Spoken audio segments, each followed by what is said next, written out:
and speak up front, all right? You're used to being on stage, so you should have no problem. Go ahead. So anyway, so I had an amazing experience, to be honest. I got so excited about everything that I was studying all day long, trying to figure out the 2300 per day prophecy in the evening, in the day, to be able to share it in the evening, and all these other things. And so then I ended up, preaching. I got so excited about it. I started making baptismal appeals, and I was not even baptized, So I actually wanted to go in and jump in and get baptized with them, but then the pastor said, that would look weird if you got baptized with the people. So I had to wait until Switzerland, go back to Switzerland to get baptized there. Anyway, in January, in the middle of ice, we baptized in the Lake of Constance. Oh yeah. Anyway, it takes about 6 months for you to get baptized in Switzerland. Like once you decide, it takes time. It takes a while. Yeah, it's a process. It's a process. Anyway, so that was my experience, my initiation into ministry world, and that initiation actually essentially destroyed my interest in going to study drumming, going to study, actually just do a normal, boring life like everybody else, I wanted to be a missionary for the rest of my life. That's all I wanted to do. So I decided to go to mission school, to Norway, and they had amazing teachers, all these missionaries from all over the world, sharing how they do ministry and how they're all crazy people, but doing amazing things for the Lord. So I'm like, I want to experience something like that. And so from that, long story short, I'm going to jump here a couple of decades. I became a missionary. We went to start a project in Honduras, Vida International. I don't know if you know it, with Jose. That was a challenging experience for me. Actually, that was the experience that helped me really try to understand how to make a ministry sustainable. Because I got there, a couple months after I got there, Jose told me, Jose was the guy that called me to go and help him. He was even younger than I was. He didn't even have a driver's license. And I was, I just turned 19, or I was almost turning 20 actually. And he's telling me, hey, my mom told me I need to study full time. So I'm going to leave the project up to you for the next 3.5 years. And I'm like, I don't even know the language. I didn't know Spanish. And so anyway, but I ended up there, and Jose would always help with everything. On the weekends, he was always there helping me out. But it was like, okay, how do I make this thing sustainable? That was my main question, because my problem was not to get missionaries. That was not our problem. Our problem, we would go and preach I would go and speak at all these churches in Tegucigalpa, in the capital, and we would get all these missionaries from the city to come and help us. But a couple months later, people started asking, hey, I would like to do this long term, but I need to buy some deodorant. I need to buy some, I need to sustain myself. Like, is there a way for you to sustain, to pay us something, not much. I mean, just, something, And so I'm like, God will sustain us, That was my answer. And, but that didn't work. It worked actually very well for about a year. For about a year, God miraculously, we prayed, we just said, we're going to do the Lord's work. God is going to take care of the beans and rice. And we just hoped that God would drop the beans from heaven into our mouths. And he did, actually, for a whole year. He did. But miraculously, we had donations come in, for the exact amount that we needed to buy the food, to be able to sustain the 20 missionaries that were with us. But after about a year, we started reading some quotes from Ellen White that said, really, all of our ministry should be, what was it? Yeah, self-supporting. I'm like, self-supporting?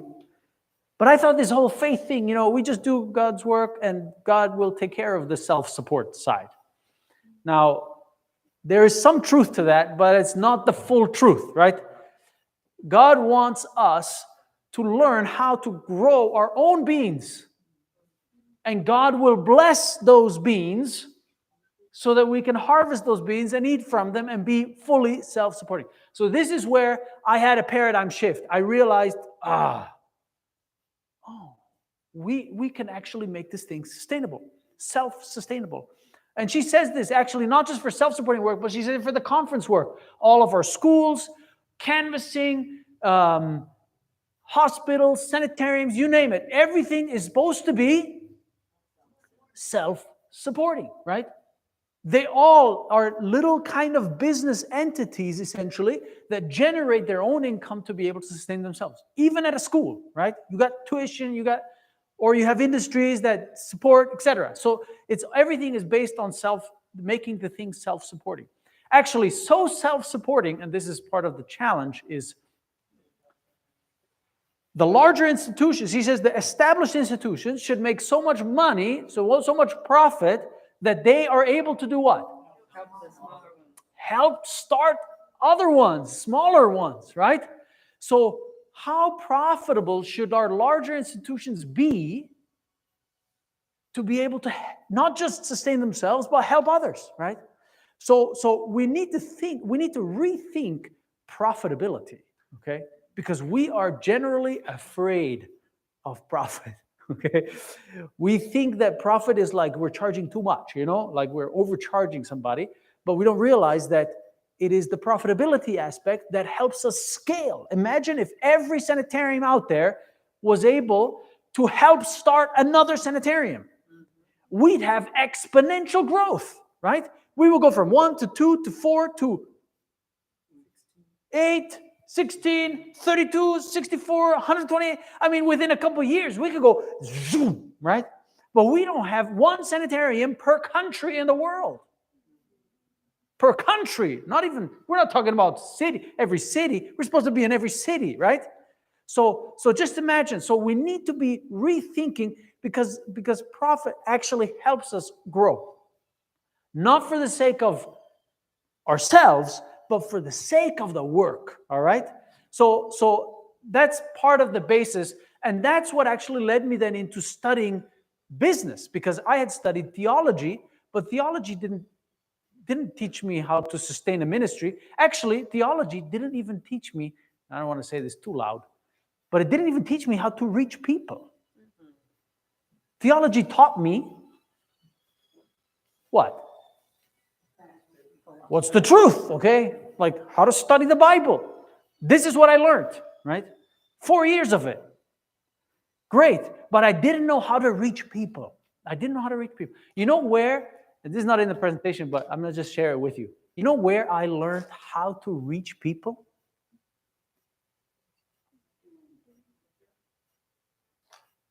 Knocking on doors and outside. Yeah, I got a lot of experience there. It was good, yeah, good and bad, testing,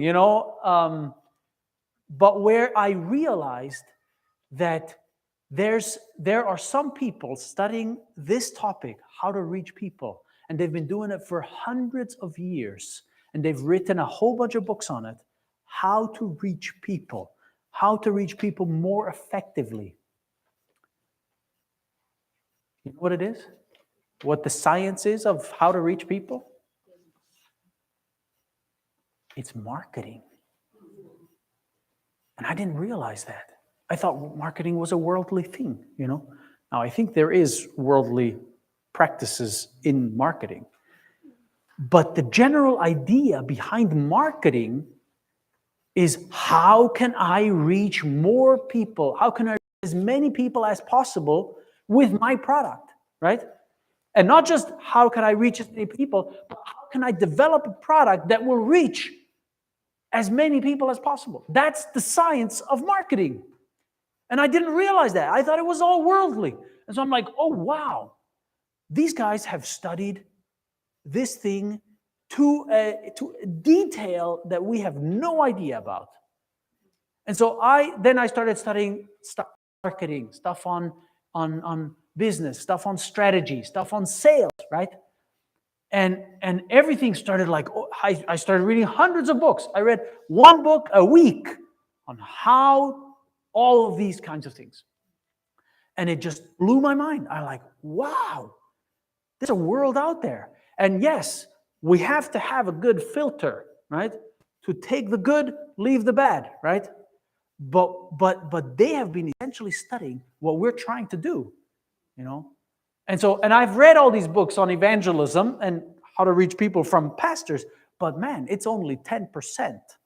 What they understand is about 10% of what the world has studied on how to reach people, right?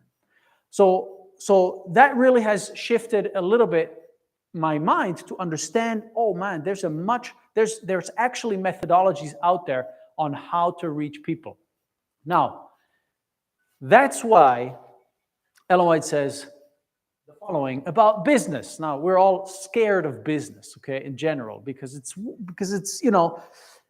there's a lot of selfish people doing business out there, and that taints what they do a lot of times. And so we need to have a really strong biblical, ethical filter on what we do, what we use from business, and integrate into ministry, as we are trying to do here, because we're trying to use business to do ministry more effectively. Ellen White says this: you have felt that business is business on one side and religion is religion on the other side. But we try to separate the two. No. This is a ministry. This is not a business. This is a ministry, right? But I tell you that these cannot be divorced. And then she uses this wedding terminology here, right? You are not to put asunder that which God has joined. So business and religion. Here's the couple, the married couple. Business and religion, you can kiss the bride now, you know? I mean, that's the idea, right? I mean, absolutely. She says, we need to marry business and religion. If we do this, we don't have that divorce in our system, in our concept on how we do ministry, but we fully integrate business and religion. So how do we do this? So we're going to learn a little bit the basic concepts of how we can integrate that into what we're doing, especially in terms of sustainability, generating income. So let's jump into now a little more of a technical part of a business model, or we call it a business chassis. I don't know how you say that in English. A chassis? All right. So every car essentially has a frame, the metal frame that the car is built on. Every car has a frame like that. It's called a chassis. Did you know that the Volkswagen Group owns a whole bunch of brands, right? Audi, Porsche, Bentley, etc. It's all owned by Volkswagen. Now, Volkswagen builds all kinds of different kinds of cars, a whole bunch of different kinds of cars. But of all the cars out there, they only actually use two chassis. They have a longitudinal one and they have a transversal one. That's it. So all the cars are basically divided up into that frame or this frame. And that's interesting because they have so many different brands, so many different types of cars, but really the basic frame of that car is exactly the same. And this exact same thing applies to a ministry or to a business. All businesses they all have this basic chassis. They have the basic frame upon which they all operate. And the better we understand the frame, the easier it is for us to understand how to engineer each part of that frame to generate more income and to reach more people. So, and one more thing before we go into actually the technical parts of income generation, I want to say this. To generate income shouldn't be a selfish idea, okay? To generate income is not, or shouldn't be, it can be, but it shouldn't be a selfish motive behind it. To generate income, the more income you generate simply is an effect of what? If you can generate more income, if you can build more wealth, what is that a natural effect of? Exactly. It's actually connected to the value that you're providing. So the more value you're providing, the more valuable whatever you're doing is. If you're helping people get rid of diabetes, like here, or if you're helping people overcome cancer, or if you're helping people fix their phone, somebody was doing that business here, whatever it is, or cutting trees, right? It's a valuable service. So the more valuable service you are offering, the more people are willing to pay for that service. Does that make sense? Because it represents exact value. It represents a certain value. So the more value you offer, the more income you will naturally have. Does that make sense? Now, is having more income a negative or a positive? All right. Well, and we'll get into the details of the philosophy of how that's can be negative, can be positive. So, but that's the point, is the more value you provide, the more naturally you will gain an income, right? If you know how to monetize, how to transfer that value into actual paying customer. Now, you can give value for free, which part of what you're doing, what every ministry, what every business should be doing, is giving a lot of value for free, right? But if you only give value for free, then you will miss on the sustainability part, which is not a unselfish thing, okay? If you don't have income, then what happens to your ministry?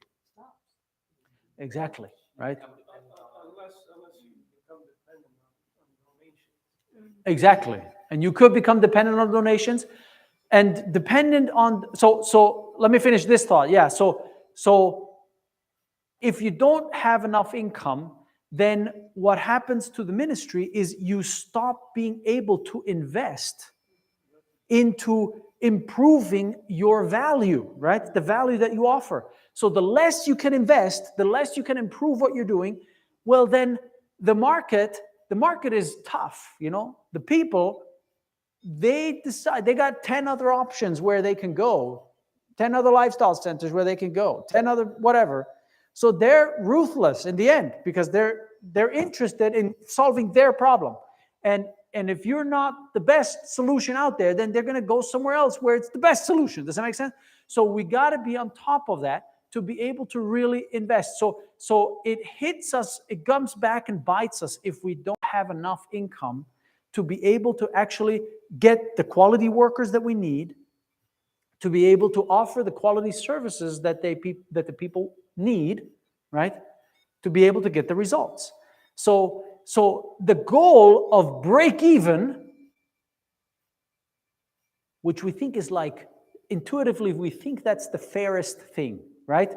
Intuitively. It's like to break even, because then I charge exactly how much it really costs me to create it. Does that make sense? Yeah, that's intuitively what we think, what our mind tends to do if we're thinking fairness, but we don't, but it's actually not fair, because there's a whole bunch of hidden costs of reinvesting, of working, of building, improving, doing market research. What if the market shifts and they need a different service and you need to shut down this plant and start up another service, right? So there's a whole bunch of risk involved that if you don't charge for that risk, then in case COVID hits and you've been doing sustainability, you know what happens? You go bankrupt, okay? It's very simple, right? So we need to charge for these kinds of things. So real sustainability is actually quite a bit higher than what we think is sustainability. So that's really a key component. So let's go through this business model chassis The chassis has every business. I haven't seen any business so far that doesn't follow this frame, okay? And if you have one, please tell me. That will be an amazing learning curve for me. But let's look at this. So and you can apply it immediately to your business, all right? So let's go through this. Every business generates leads, okay? The more leads you generate, what are leads? Contacts, potential customers, essentially, right? Digital or non-digital contacts, interests. Actually, I would rather determine the name interests, because contacts could be anybody, but they're not leads. They're not, just because they're walking by your store doesn't mean that they want to buy from you, right? So leads are actually interests, people that are interested in what you're doing. So every business basically generates a number of leads. And then from those leads are then essentially multiplied by that conversion rate that you have of those leads into paying customers, right? So the higher the number of leads, the more you can convert to paying customers. Does that make sense? So, but then you need to engineer that conversion rate, right? If you're converting 2% or you're converting 10% of your leads, you know, that really impacts your sustainability. So that, all of that, the number of leads times conversion rate essentially comes up to the number of customers that you have. And you can do this on a monthly basis. You can do it on a yearly basis. It's all the same. This is the chassis. Now, number of customers times the number of transactions that you have per customer, right? The number of transactions. How many times, this is what Monet called customer lifetime value, right? How often does a customer buy from you, right? How often does he come back? Next is, what is your average sale, right? How much does he pay every time he comes and tries to get that value from you, that service from you? And that equals your revenue. That's your revenue. That's in the end the total sales essentially that you have of income for your ministry or for your business. And now you have the revenue times your profit margin essentially. What's the percentage of profit that you have? And that then turns out into the profit. So those are actually the five frames that the business chassis is built on. You name it, a health food store, a restaurant, a lifestyle center, any business, an e-commerce business, whatever business, it doesn't matter. They all follow this exact chassis. Now, the question is this. So when we're talking about one of these points, right? So this is what I do. Like when I go to a business, an Adventist business that asks for coaching from Hive, this is part of 6 different parts of how we help the business increase their income. So this is part of it. This is part of the concept. Is how do we engineer each one of those numbers, essentially, right? So let's give an example. So let's say you have 5,000 leads coming in to your restaurant. Let's use restaurant as an example. So you got 5,000 leads, potential interests in the city of Chattanooga or whatever it is, right? Or you got an online shop and you're selling phone repair, or you're selling whatever you're selling, right? Then we have a conversion rate. Out of those 5,000 people that walk by that have heard about your store or your restaurant, etc., how many of them walk in your door? Let's say 10%, okay? How much is that? How many customers is that? 500. So 500 customers. So we got 500 customers this month, let's say, in our imaginary restaurant. 500 customers came and ate at our restaurant this month.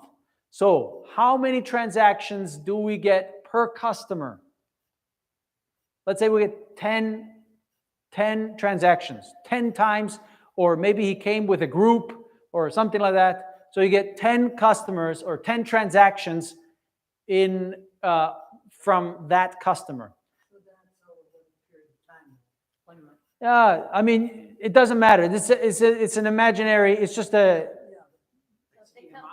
it's a restaurant, they come to eat at your place 10 times. They come to eat at your place 10 times. In 1 month. Let's say we do this in a year. Let's say maybe in a restaurant. If we're thinking of a restaurant, it will be probably 10 times a year. You'll go to one restaurant. Let's say, right? So that's your.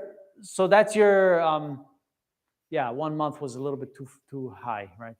So they come and eat 10 times. Your average sale is $20. So that'll give you a revenue of $100,000. All right. So this year, our restaurant made $100,000 because of exactly these numbers. What's your profit margin? 10%. That's actually pretty high for a restaurant. Restaurant is like 3% average in the industry. Huh? Yeah, it's volume. It's all volume in restaurants. So yeah, 3% is a good profit margin for restaurants. So this is why,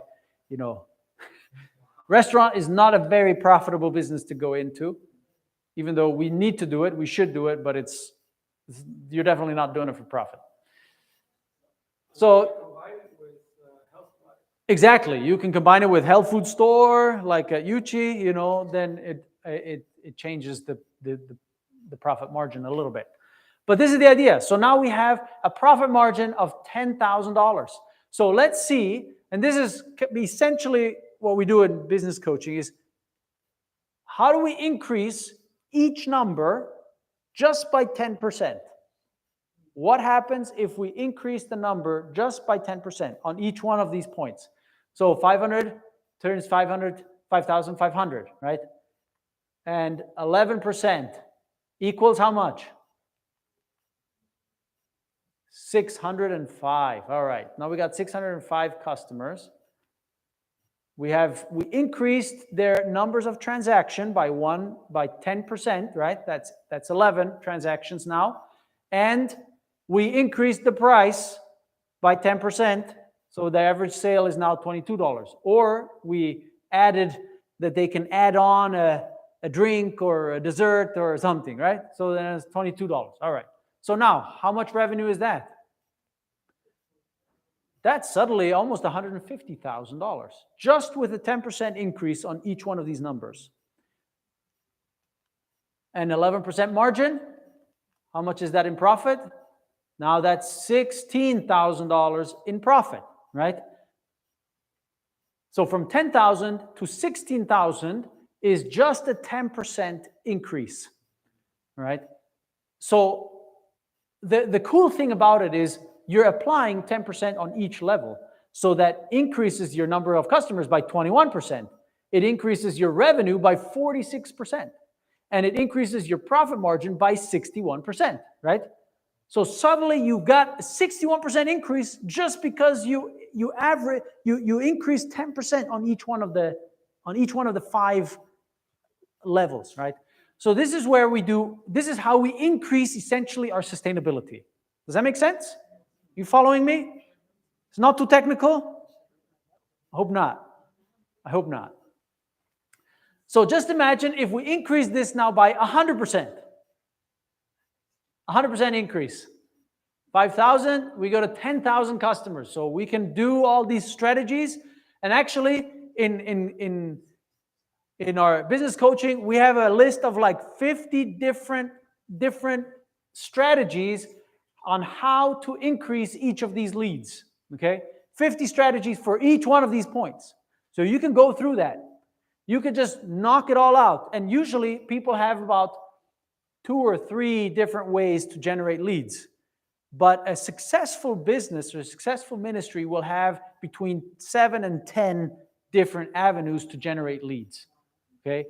When you get to that level, then your revenue will substantially increase, okay? So then you get to 10,000 leads. Your conversion rate is 20%. Your number of customers are suddenly 2,000. Your numbers of transaction is 20 transactions per customer, and you're making $40 per sale. So you went from $100,000 to $1.6 million. Okay, just with 100% increase. And your profit margins will naturally be much higher. So you just made $320,000 profit. Now, when you have $320,000 profit at the end of the year, now you can actually invest, right? You can actually help your restaurant to really start another project, right? Start another satellite, franchise your project, or repaint what you're doing, or get new, follow the trends, etc. So this is what gives us actually the ability to really reach more people, right? So it's not for selfish reasons. This is an important point. Okay, we're generally afraid of profit, but that fear helps actually, it decreases our ability to reach more people. That's the big problem. So let me just give you a couple of examples for leads. Okay, and we're going to go through this fairly quickly. How much time do we have? I think it's till 11. Oh, okay, so we got some time. All right. So for leads, what can you do? There's many things that you can do. You can offer free seminars, free webinars, right? To generate leads. Monet was talking about this. How do we generate leads with our webinars, with our seminars, with events, right?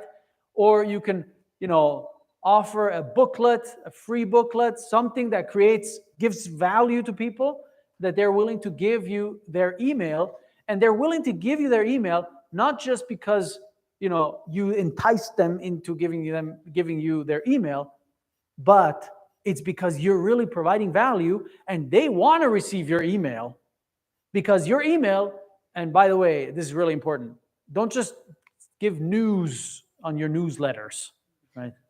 If you just give news, most people are not interested in just news. People are interested in something useful that they can use, okay? Tips, things that they can use that they look forward to your next email, right?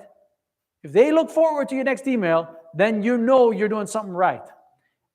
But just to give news is not enough for people to say, oh man, I'm looking forward to this, because it's not their ministry. It's your ministry. You're excited about it, but they're you gotta think for what they will be interested in, and make sure that it's really it's very consistent with what you stand for as a ministry or as a business. If you're just offering, some education program or an orphanage out there, and you got all these people that love to help these kids and so forth, and then suddenly you have a recipe, a vegan recipe in your newsletter. It's useful, but this is not your target. This is not why they signed up for your newsletter. Does that make sense? So make sure that that's consistent with your brand. Exactly. It's understanding their needs and still being consistent within your brand, within what they signed up for your newsletter. They'll sign up to recipe books or for recipes and for health tips and so forth. They'll sign up to Wildwood. They won't sign up to an orphanage. Does that make sense? So that's really important that we stay within that brand. Okay. Lead conversion. How do we convert leads? How can we convert leads? And I'm giving you here just a couple examples out of the 50 examples that I could give you, that we work with these businesses to help increase. I think two of the strongest ones, the most powerful ones out of those 50 is these two. If you offer 100% money back guarantee. Now, in most businesses, you can do that. In some businesses, you can't do that. But many businesses, you can offer a 100% money back guarantee. if they didn't like your service or if they are, disgruntled for any reason. Now, this creates a lot of angst, okay, with people. When you're thinking you got a restaurant, and if you say, if for any reason you didn't like the food, we're going to give you a money-back guarantee. It's like, I don't know if I'm alive. I want to do this, I do this. I go through this angst with basically every client that we work with, We had a health food business that we were helping. And I told them, look, try it out. Just try it out for a month, Put a sign up there when they're buying your baked goods. Put on there, money back guarantee. If you don't like it for any reason, we'll give it to you for free. We won't charge you. Ooh, and he was like, I don't know if I want to do this. I'm going to be poor. I'm going to be giving all this stuff out there. Everybody's going to take advantage of me. You know what happened? After 1 month, he increased his sales by 25% just from money back guarantee. Okay? Nothing else. Just putting a sign up. That's it. You buy this product, you get money back guarantee. So suddenly, why did that increase the conversion from these interested people to actually buying the product? Why does that happen? Yeah, trust on 2 levels. They don't have risk. They have no risk. If they buy, they know that if I don't like it, I can get my money back. I have no risk. I could just try it out. I'm safe. This is what people are looking for, safety, And on top of that, what else? What else does the money back guarantee say? That's right. You believe that your product is so high quality that there will be no money back guarantees. There will be no money backs, right? Because otherwise the business wouldn't work, right? So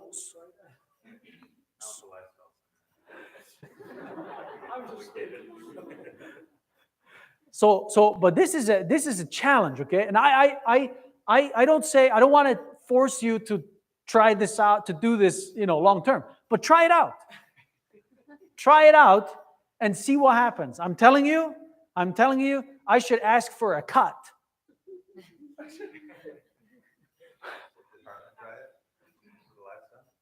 I'm still working on convincing them. Are there any scenarios where you wouldn't offer a 100% money back guarantee? Yeah, there are circumstances. Yeah.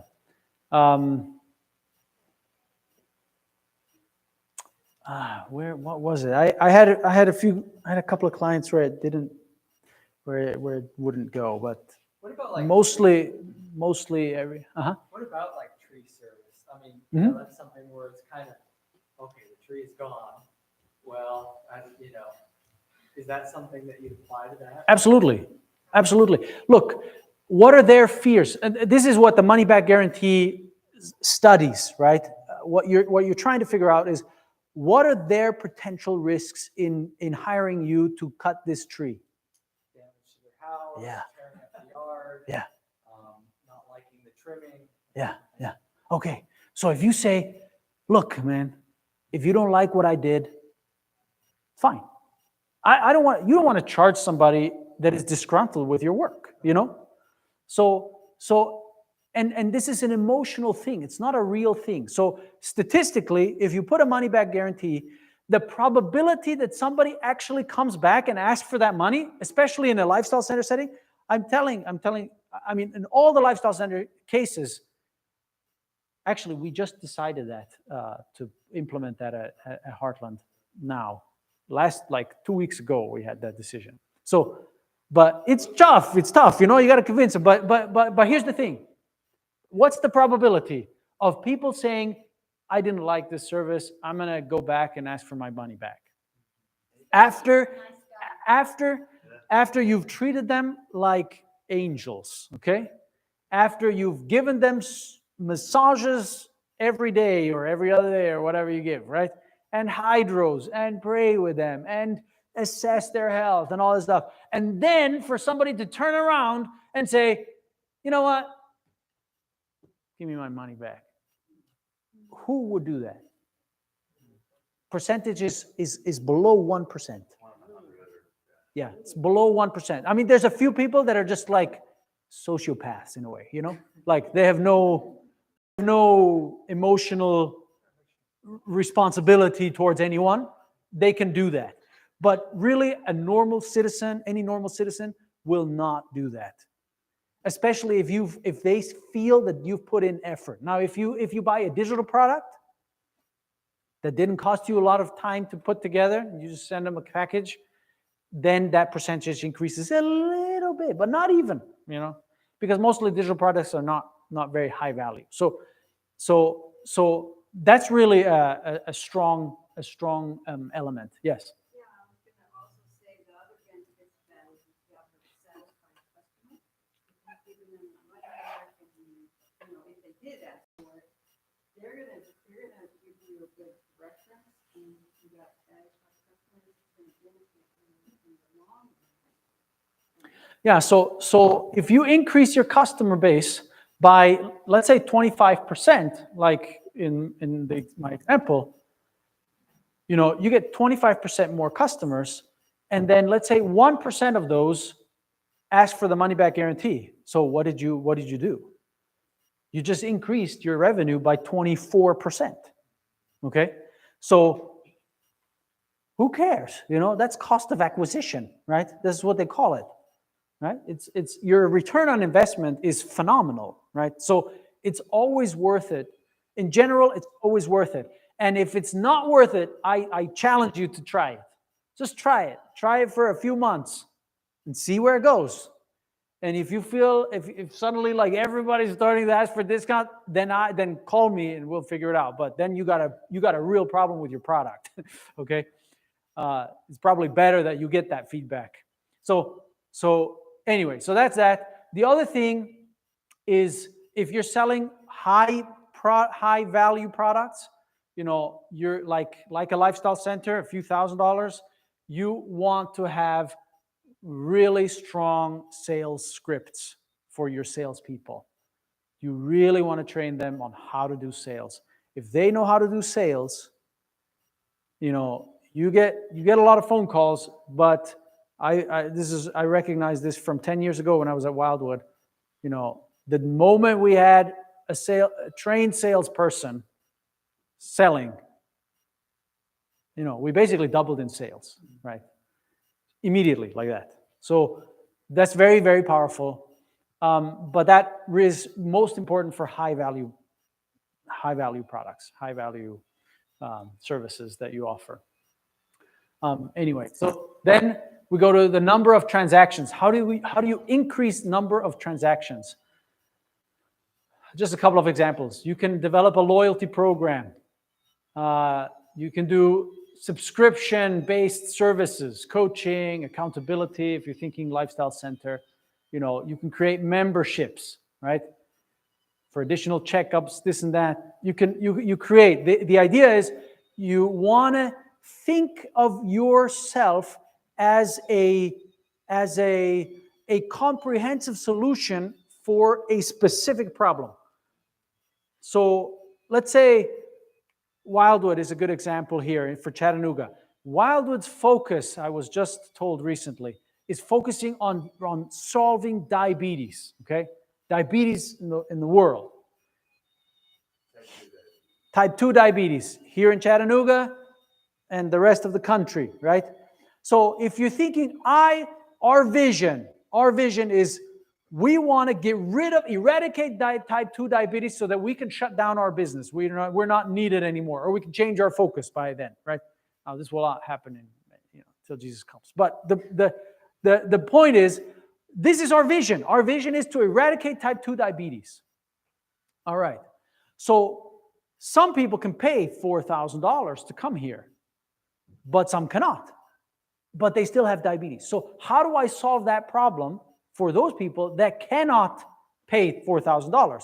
So what Monet said on Friday, that value ladder, right? So we have We have small products for $100.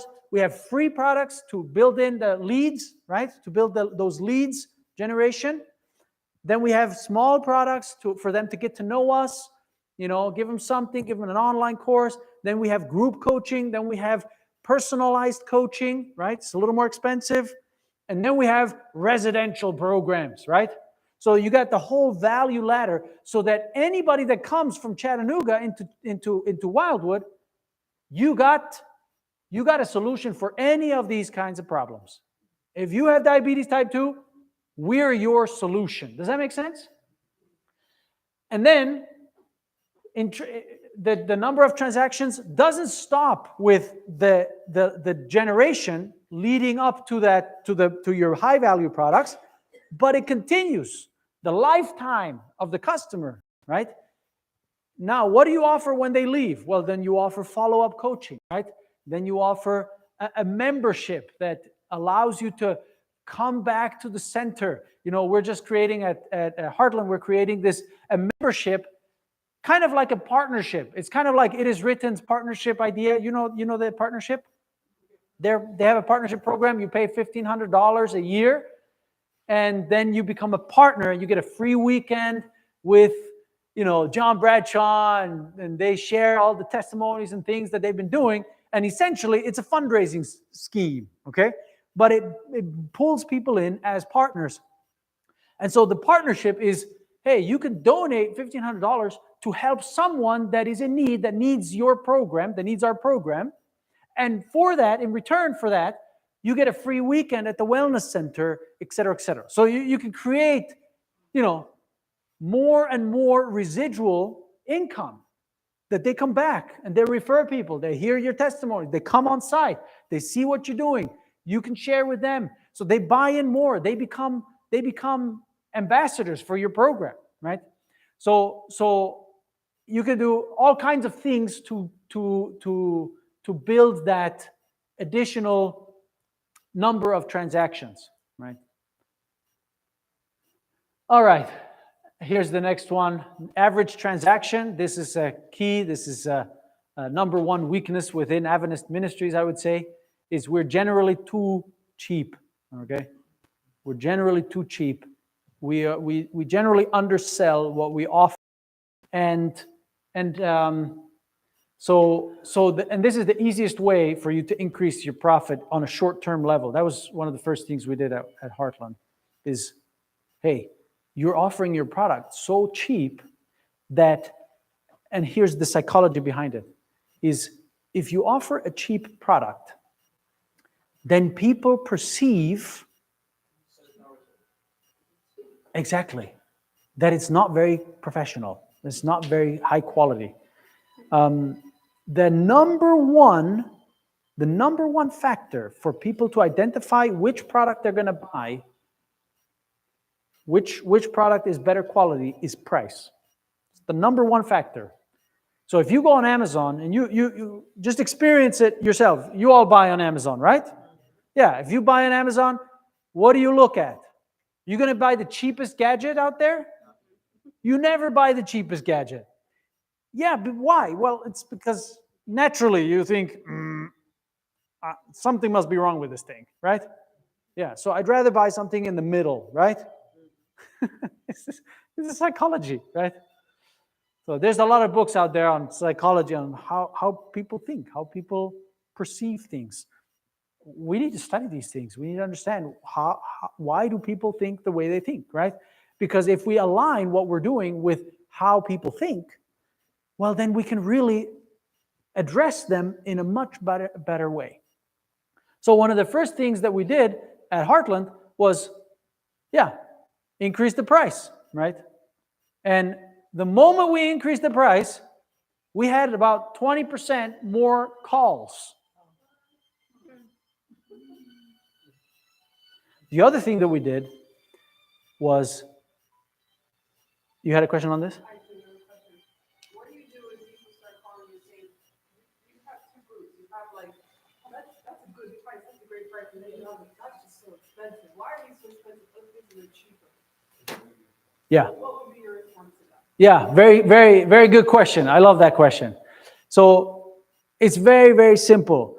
We are not called to serve all people. You're called to serve a target audience.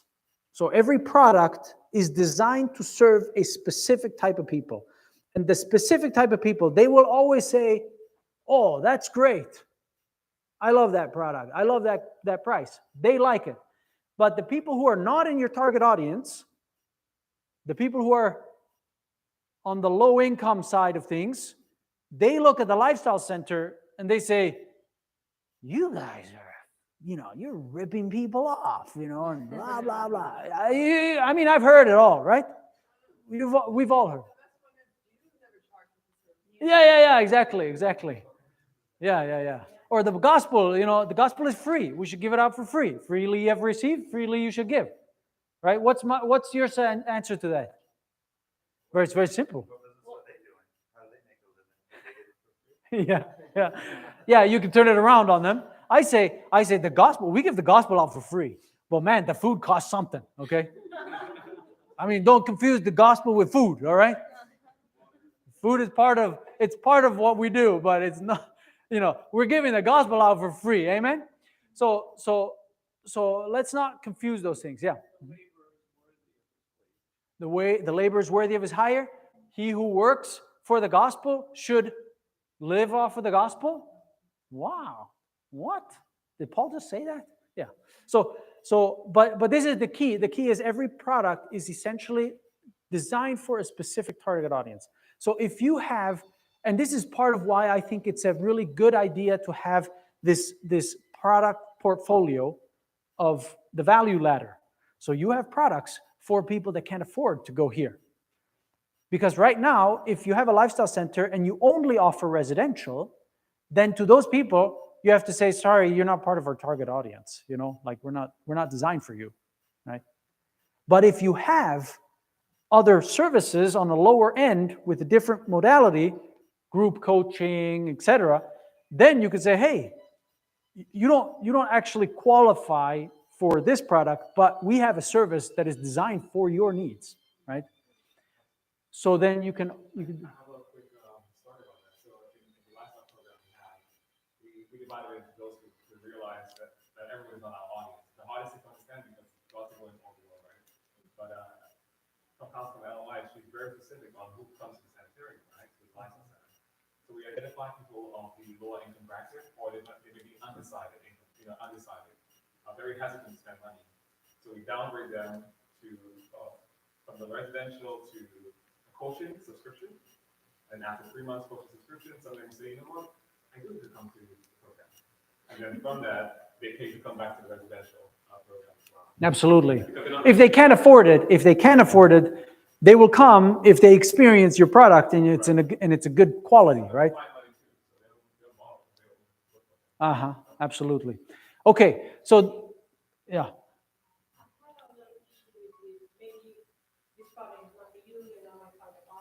Mm-hmm.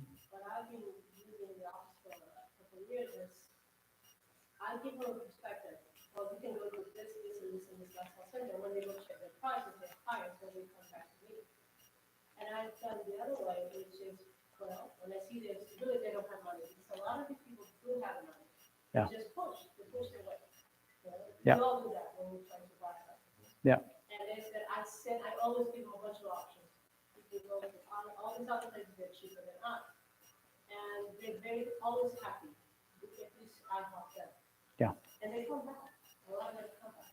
Yeah. You can't leave a customer without hope. Yeah. So yeah, and I don't recommend you saying, you're not part of our target audience. Like that sounds very rude, So don't say that. But in your mind, you need to know, like, don't feel like you need to. So what happens, we fall into this trap in ministries is we want to try to serve all of them. So we end up lowering the price in order for us to kind of serve all these people because we're getting so much feedback that it's too expensive that we don't realize that a residential program is a high-end product. It's a high-end product. The normal Joe is not going to be able to afford that, So that's part of what we need to understand. It's kind of a middle class, upper middle class product, okay, that we have, usually that we have. Some are high end, but most of our centers are somewhere in the middle. But it's not for the lower end. So if the lower end calls you, they'll always feel uncomfortable, right?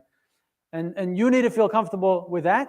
The easiest way to feel comfortable is to try to offer a different service from somebody else or your own service that at a lower level. Yeah. Well, if you're really serious about your mission, if you're serious about overcoming diabetes, and I know I'm giving Wildwood as an example because we're here and because I know that they also have these other levels, right? So this is really important, is to have those options so that you can funnel people into those options. So you can still serve your mission without, Kellogg actually, and the greatest example of this is Kellogg in the Battle Creek Sanitarium, where he wanted to accomplish his mission regardless of income, but he had generally, his whole focus was on the wealthy people, very successful people, very influential people. But then that was so successful, financially so profitable, that he hired nurses to go into the city and help the poor people in the city that couldn't afford any of this, that were really below the poverty line. And he just offered free services of these home nurses going into their homes and offering these services for free. Now, this is a very, very powerful mechanism. I encourage every business, not just ministries, but every business to do something like that, because this is part of the work of Isaiah 58, right? That Ellen White says we're going to be doing in the time of the end. So every business better be doing this in the time of the end, right? So how do we offer these services, but change up the modalities so that we can really help the people of the really the needy, the poor, these kind of people. It changes your entire business. It changes your ministry if you help people like that. It transforms you. And the more you do that, the more you understand, the easier it is to understand that we're really about this mission. We're really about overcoming diabetes, whether you have income or not, We're going to find a solution to overcome that. Does that make sense? So it's very powerful. And maybe the best example of a ministry doing that is in Colombia, is Michael. I don't know if you guys know the Colombian ministry Redención in Vida Sana Redención in Colombia. These guys, they've started they have a restaurant, people pay for it, but they also have 5 benevolent restaurants. They call them Isaiah 58 restaurants. And to serve the poor. Now, and they're doing it out of mission because it's mission, right? But the marketing and publicity, really it's not marketing, but the publicity that they get, the free advertisement that they get from the community leaders, from everybody around, talking about this organization that is helping the poor, offering free food, etc., like as a restaurant, and this and that. Well, that's marketing, okay? Like that's considered in your business, you would consider that as a cost, a marketing cost. That's a marketing expense, So because those guys give you such a good reputation in society that they will all want to send people. They all have favor in the sight of God and man.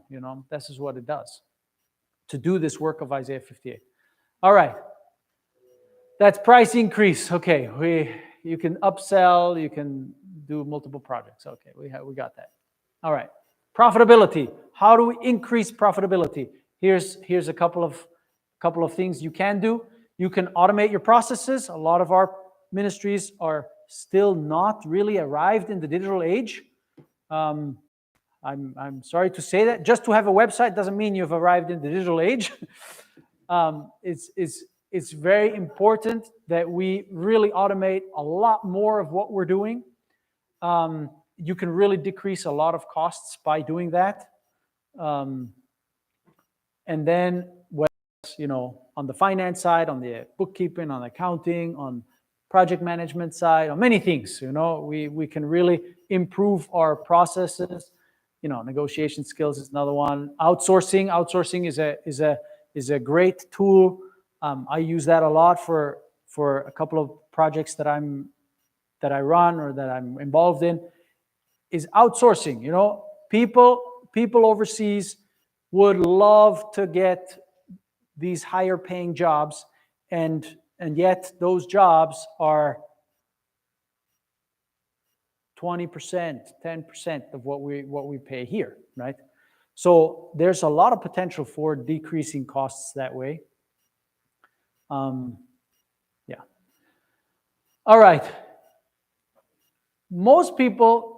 Many people feel, entrepreneurship and going into ministry, when they get out of school, out of the program, it's like an exciting thing. It's a cool thing to do, and it's like, oh, I have an idea. Let me start this ministry. Let me start this business.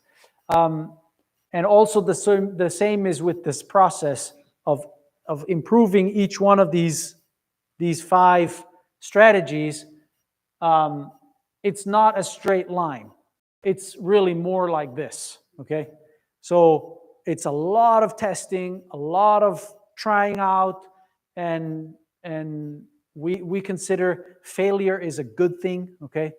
Failure means that you actually got another opportunity to learn and how to and change something, change your pricing, change your product, change your offering. You change it up like all the time. You really have to have a good way to measure what you're doing, measure every initiative, every change that you do. If you change a logo, if you change your name, you change the offering of your product, you change your webinar, you change your sales pitch, everything you measure. You got to measure. If you measure it, then you can actually quantify, oh, this was a good change or this was a bad change, Most of the time in business best practice, we do something that we call A/B testing. Now, A/B testing means, very simple, means you create not just one idea, but you create 2 ideas. You have A and B, and you offer both of these products. You can do this on social media, Monet, I'm sure they're all doing it, You offer this ad, you offer another ad. See how do they perform. And if this ad doesn't perform as well, you take it down and you go with this one. Does that make sense? And then you do another A/B test, and you always try to see how you can increase your effectiveness. So the pathway is much more, it's actually more like this, okay? It's really involved, all right? It's involved, but it's part of the process, and we try to make that process a little bit smoother, with some guidance, with some coaching sometimes, and so forth. So to really avoid as much, dead ends as possible, because there are some best practices and some things work better, and there's experience that you can, so you don't have to do all the mistakes again. So, and this is the quote that fits here. Everybody has a plan until they get punched in the face. This is from, so every time you fail or something doesn't work, just be prepared that you're going to get punched in the face. Mission work, it's same as entrepreneurship. Starting a ministry and starting a business is almost exactly the same process. So just, we got to be prepared to get punched in the face every day by customers, by whoever. And as long as we're prepared and we go into our day with prayer, then we can roll with the punches, as they say, So let's roll with the punches. Now, having said all of this, strategies are all good and need to be implemented, but they're actually not the main problem of sustainability. Okay. So all what we just talked about, I don't want to negate all of what we just talked about. It's very valuable stuff, obviously. I believe it. But that's not the main problem. The main problem, what is it?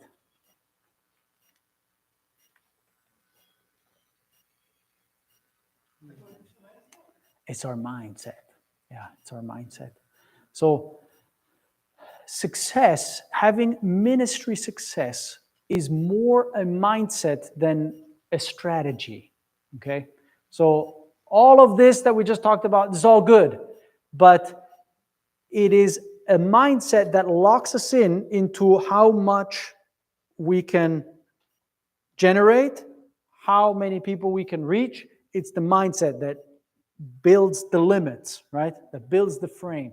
So it's really important to work on that mindset. So Ellen White says, success in any line demands a definite aim. Now, I didn't put the quote, but this is Education 262. I know this quote by heart from many, many years ago. You know, it was one of my favorites. It changed my life. Success in any line demands a definite aim. So if you do not have a goal, an aim for your business, for your sustainability, you know, for your finances, you will not achieve it. Okay? She says it. Success in any line demands a definite aim. He who would achieve true success in life must keep steadily view the aim worthy of his endeavor, right? So it's a law. This is a law. Of course, this applies to our lives. But it applies to everything. It applies to our business. So we need to have goals in our minds as to what we're going to do. What is your profit margin going to be? What is your revenue goal going to be? It's part of it. And I'm telling you, this is the most challenging part that we have, because we don't like to talk about this, because money feels selfish. Yeah, thank you. You know, it feels worldly somehow. It feels like I'm like trying to take advantage of people. You know what I mean? Like that feeling. This is what we have when we talk about money. But let me say this. If you secretly despise money, it will evade you. Okay? It's a law. You know? I mean, there's a few exceptions to that, but really, generally, it's a law. If we have that aversion to money and to making money, then we will have a hard time making our ministries successful and profitable, right? So, like that fear of profit that we talked about earlier, it's gonna eat up all of our profits. That's what's gonna happen. Okay, so it's really important. Here's actually where I was gonna share my story about Honduras and how going from this mindset of a poor missionary to a self-supporting, really self-supporting entrepreneurial missionary, and here's where I want to talk about shortly about why we have that feeling. Where does that feeling come from? Of that aversion to money, that aversion to profit, okay? It feels like that, right? It's like evil, right? So where does this come from? Well, all right. It actually comes from the medieval time period. It was the Catholics that told everyone that it's a blessing to be poor, right? So the poorer you are, if you're a monk, that's the highest level of spirituality. Okay? And you need to have a vow of poverty, including Luther, right? He had a vow of poverty. So there was this clear connection between if you're wealthy, you're worldly, you're more worldly, and if you're poor, you're more spiritual. Well, they did that because that way they could get everybody to donate their money to build the Sixtinian Chapel and all these other massive buildings that they still have up to this day, right?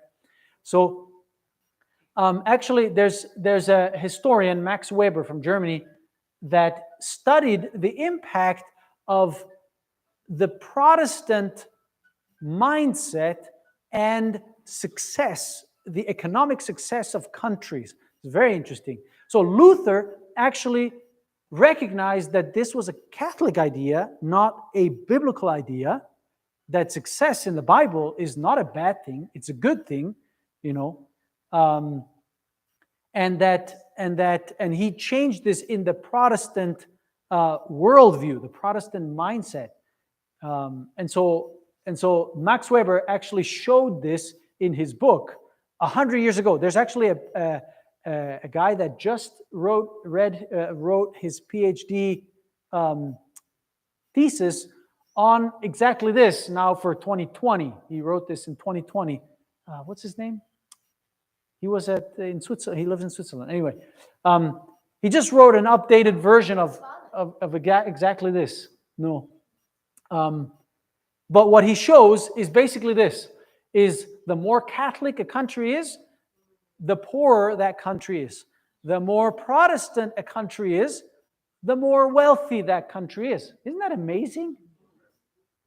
I mean, you couldn't see this in short periods of time, but over 300, 400, 500 years, you see that impact. And even though America, for instance, green is all Protestant, right? Northern Europe, North America, and then the further down you go, the more Catholic it becomes, and the poorer it becomes. So it's very interesting that the mindset, what you think about money, and if it's a success, if success is a good thing or a bad thing, that will impact, like the quote I just mentioned. If you despise money, it will evade you. It'll go away from you. I always felt like, why do I deserve more? You know what I mean? I'm getting along all right. Why should I have more? Yeah. If the other people have the advantage. Yeah. Well, the question is how, it's not so much, and this is where I'm getting at right now. It's wealth or money is not so much about whether we deserve more or not, it's more about how much value we can give to the world. So the more value we can give to the world, the more they will want what we're offering them. And here's the next point, is just because you're making that money or just because you're creating that wealth does not mean that you need to use it for yourself, right? So the idea that wealth equals, all these other things it's not the same. This is really important because money is not meant for us to use for ourselves. It's meant for us to actually help others, do evangelism, help the poor and needy. So, and this is actually what Ellen White says right here. She says that the desire to accumulate wealth is an original affection of our nature, implanted there. I thought it was by the devil himself, implanted that desire for accumulating wealth. But she says, no, it's implanted there by our Heavenly Father. But here's the key. It's for noble ends.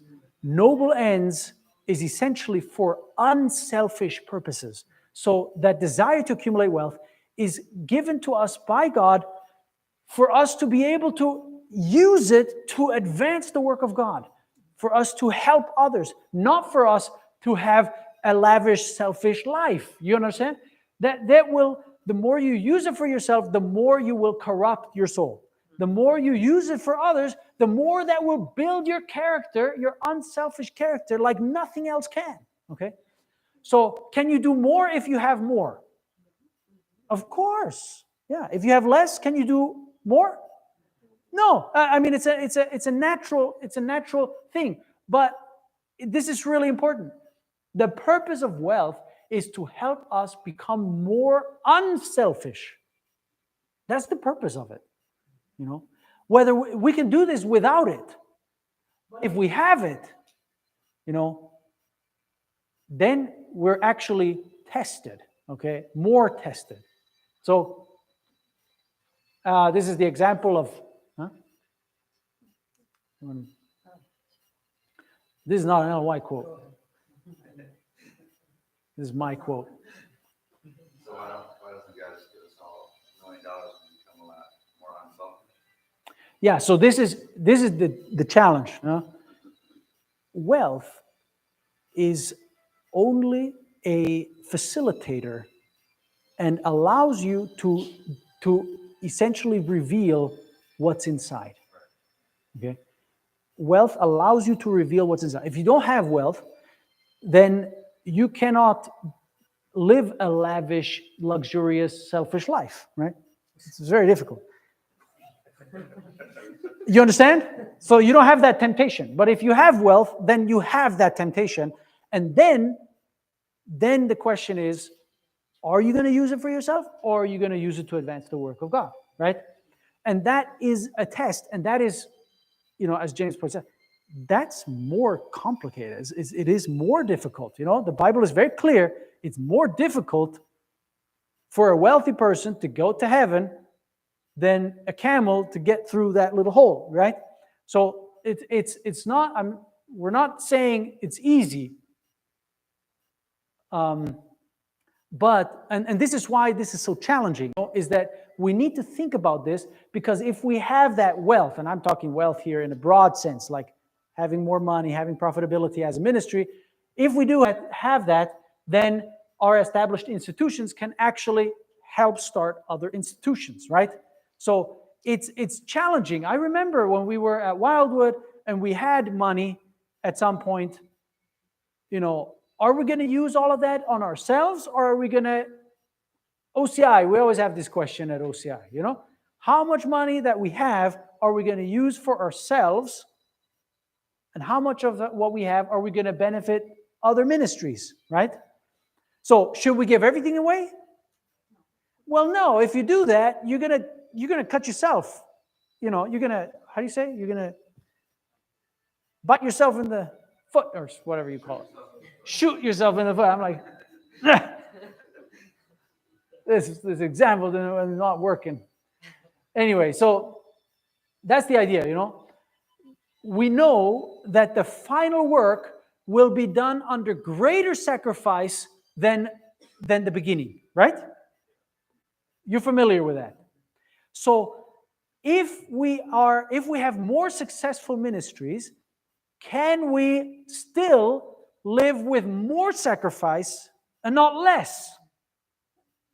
Can I say something? Just recently, I had something happen to me that taught me a lesson, and that is, I have so much money coming in every month, and it's enough, Anyway, I sold the last piece of land that I had, and it was suggested that because can I stop you? Our time is going short. We can talk afterwards if we have more questions. All right. Sorry. Exactly. So let me finish this up.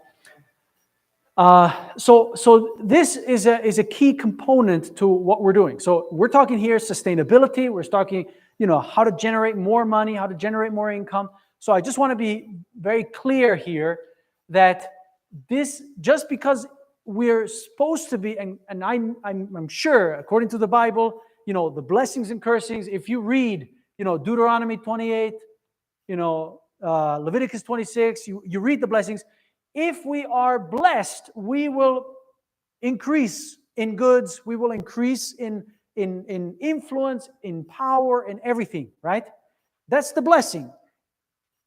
Not blessed means you have less, okay? There is that connection. But to have more, does that mean less sacrifice? So that's the question. If we have more success, does it mean that we will have less sacrifice? Why not? Because you have more to give.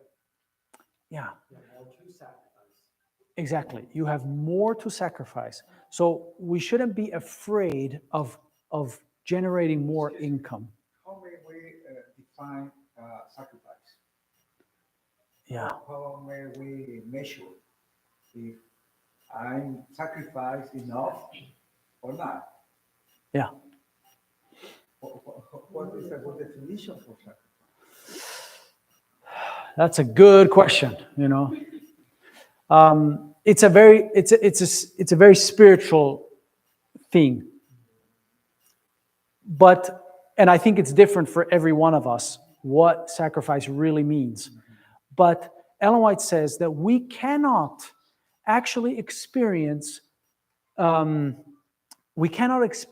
true happiness if we don't sacrifice things that we even are entitled to and give and help others, depriving ourselves of certain things. Okay? So that's a challenge, okay? That's a real challenge. But this is part of our calling, okay? Because if we are so absorbed in helping the people around us that are dying for a lack of knowledge, for a lack of, the things that we have, then we should give everything we have, if possible, to be able to reach them. So, and this is actually a good question, because it is a question in everybody's minds is, higher wages. If your ministry becomes more successful, you're generating more income, then should you pay higher wages, right? Should you pay higher stipends or not, right? Or should we decrease our stipends because, well, the work is going to finish with more sacrifice and not less, right? So how do we deal with that? How do we deal with the sacrificial wages? So actually, Stephen Grabiner at the last OCI retreat gave a really very good, well-researched presentation. You can look it up online on the website, on OCI's website, on this question, right?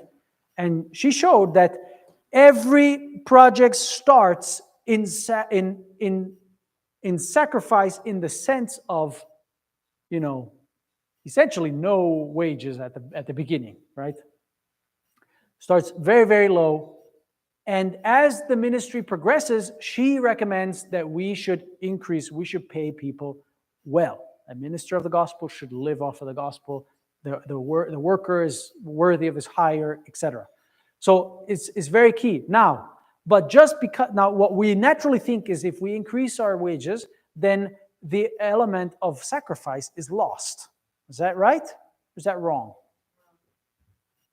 It's misguided because, there's an Unlight quote that says that the teacher should be paid adequately in school so that in the times of crisis for the institution that they can actually help to bail the institution out of that crisis. In other words, you're putting the choice into the hands of the workers to be able to sacrifice or not with the increased wages. Exactly. So the only difference in paying higher wages in terms of sacrifice is you put the responsibility or the decision on whether to sacrifice or not, you're putting it on the worker, not on the institution. That's the only difference, right? If you make it $10,000 a month, then you can decide whether you're going to use $10,000 for yourself or whether you're going to use $2,000 for yourself. You know what I mean? And use the $8,000 to help other people, right? So that becomes now my decision to sacrifice. So now we get to share in that opportunity. If the stipends are low, then essentially the institution makes that decision for us. Now it makes it for us. You still make it because you decide to go work there. Does that make sense? So, but essentially it's more of a centralized way of doing it. So wealth, its function is it reveals character. That's all, right? The more money you have, the more your character will be revealed. The easier it will be revealed, right? So does that mean that we should be afraid of wealth, afraid of money, generating money, institutionally, personally? No. But there is danger, okay, in having more wealth, okay? That is true, and we need to be aware of that because then the character is truly revealed, all right? So let's pray that God can give us that converted heart, a heart for the souls, so that when our ministries are more successful, then we can actually use those funds, not just for ourselves, but really for the advancement of the work. Here's a few books to read if you want to read on how to increase your profitability in your ministry, in your business. These are some good ones. I could share probably, I could put 100 pictures up here of different books, but these are some of my favorite. Yeah, coaching. If you need coaching, you need help, go to our website or just text me. I'm happy to help anybody. as much as I can, we help also for free. So we do a weekly podcast interviewing successful ministry leaders and mostly business people on how to do successful business, but also how to integrate faith, how to integrate unselfishness into a business context. So these are good, helpful resources on the website. And I guess our time is up for Q&A. So, oh, sorry. Put the slide back. Anyway, the only other thing that I forgot to mention also that I think is a real key. That is a real key also in helping lifestyle centers, helping Heartland, was we really focused the Heartland Wellness Center into just focusing on cancer. So if you go to the website, it's heartlandcancercare.com, and everything you see, every testimony you see, every statistic you see, they have 78% success rate in remission of cancer. I mean, would you believe that?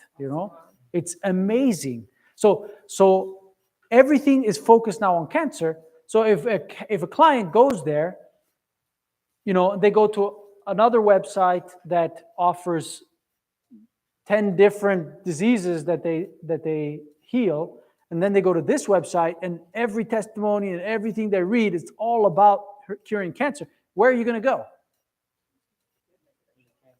Yeah, you're going to go to the specialized one, because the promise, the emotional promise that I think the probability that I will get healed is much higher in the one that is specialized.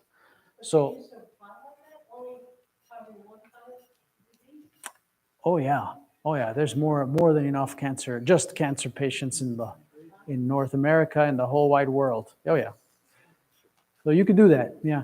And actually, what my vision is for our centers is that we engage in a conversation and actually figure out which center is going to focus on what, so that when people call Heartland that have diabetes, that we say, hey, you should really go to Wildwood. Okay, these guys are specialized. Everything they do, it's all designed for diabetes. And that other centers will say, hey, oh, you have cancer? Well, don't come here. Go to Heartland. You'll be better attended there. You know what I mean? So that we create, essentially, we have agreements, because then, God wants to reach all people, but he doesn't want to reach all people with one ministry. He wants to reach all people with all ministries. That means every ministry really should be specialized in reaching a certain target audience. And if we all specialize in different target audiences, then we are able to reach those people much more effectively, because we know exactly what their problems are. This is part of why Nedley's Depression Recovery is so successful, is because it's very focused, right? He charges, better than anybody else, he charges way more than anybody else, right? Well, he can because he's specialized, right? So that's part, because the value that he offers is, the promise that he offers is much higher. So anyway, so I think if we do that, I think we'll have a big increase in success in all of the centers, and we're not competing with each other. We always say we are friends, but and we don't compete, but in the end it's like, yeah, well, come here, I mean, we're all trying to survive, I understand, like we need clients, we all need clients, we're all fighting for survival. So anyway.